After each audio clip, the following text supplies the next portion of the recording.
There was a large international survey of senior HR people. Over 5,000 people from all over the world were asked just one question. Would you find the best person for your next vacancy from your current selection processes or sticking a pin in a list of applicants? 70% voted for the pin.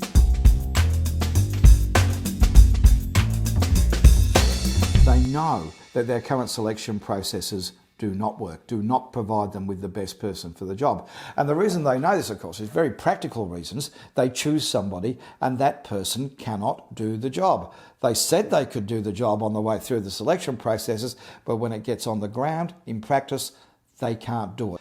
Now, we've known this for a long time. We've said to each other, how did you perform an interview? What was your interview performance like? Recognising then that it's a performance, it's an act, it's not real life. This is a game that we play, the game of getting a job. I had a group of people who didn't know what the script was. How do you perform? How do you play your part if you don't know what the script is? How do you play this game if you don't know what the rules to the game are?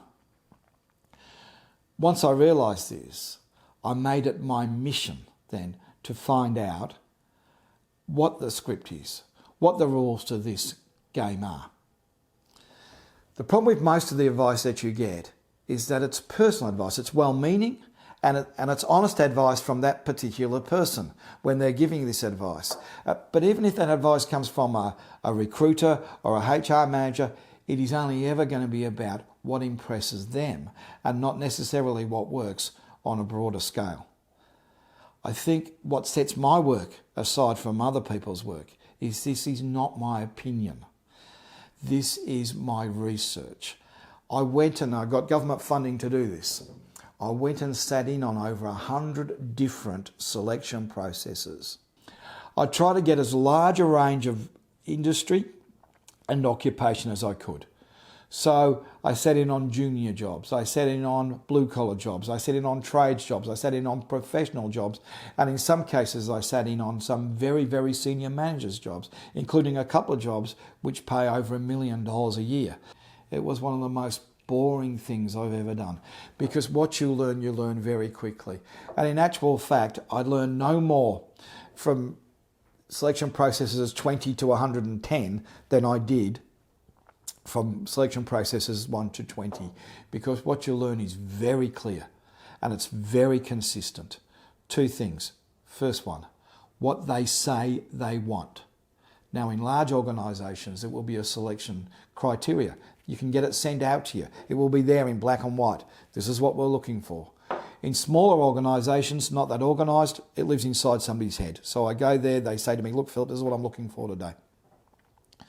But in both cases, what they say they want, what they honestly believe that they want, what they will look you in the eye and tell you straight they want, and who they choose are often very different.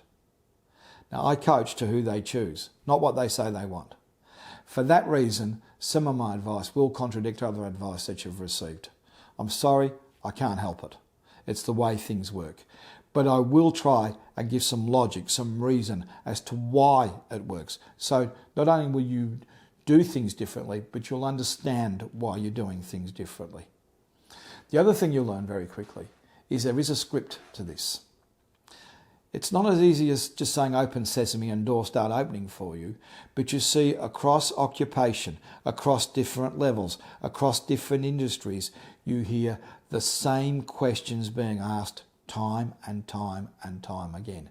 And you hear the same answers being good answers, and just as importantly, the same bad answers being bad answers time and time again.